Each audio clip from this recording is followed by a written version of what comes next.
ایک مرتبہ خاتم طائی کہنے لگے کہ میں نے زندگی میں 4 علم اختیار کیے اور دنیا کے تمام عالموں سے چھوٹ گیا۔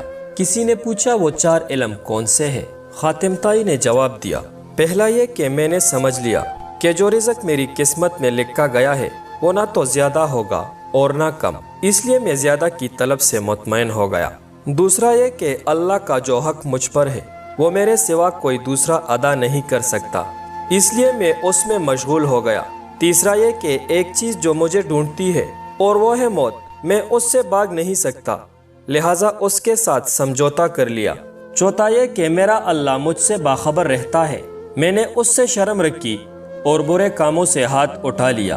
یہ 4 علم زندگی کے لیے اصول اور ایسی مشغل راہ ہے جس نے انہیں اپنا لیا، زندگی اس کے لیے اتنی ہی آسان ہو جائے گی۔ کچھ عورتیں اتنی خوش نصیب ہوتی ہے کہ ان کی پسندیدہ مرد اس کو پانے کے لیے دنیا سے لڑتے ہیں اور اللہ کے آگے روتے بھی ہیں، صرف اس لیے کہ انہی کو اپنا محرم بنا سکے۔ مرد نے ہمیشہ عورت کو نرم و نازک اور حسین لکھا اور عورت نے جب بھی لکھا مرد کو ظالم لکھا۔ اصل میں جس کو جیسا ملا اس نے اسے ویسا لکھا۔ ارے مرد تو اپنی عورت کو چھو کر گزرنے والی ہواؤں کا بھی دشمن ہوتا ہے۔ عورت محبت کے بغیر عادی ہوتی ہے، جبکہ عزت کے بغیر عورت عورت ہی نہیں ہوتی۔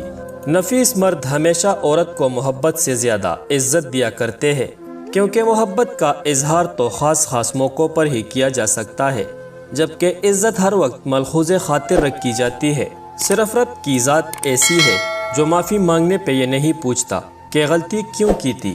جو عورت آپ کے لیے بار بار روتی ہو اسے آپ سے پیار نہیں بلکہ سچی محبت ہے۔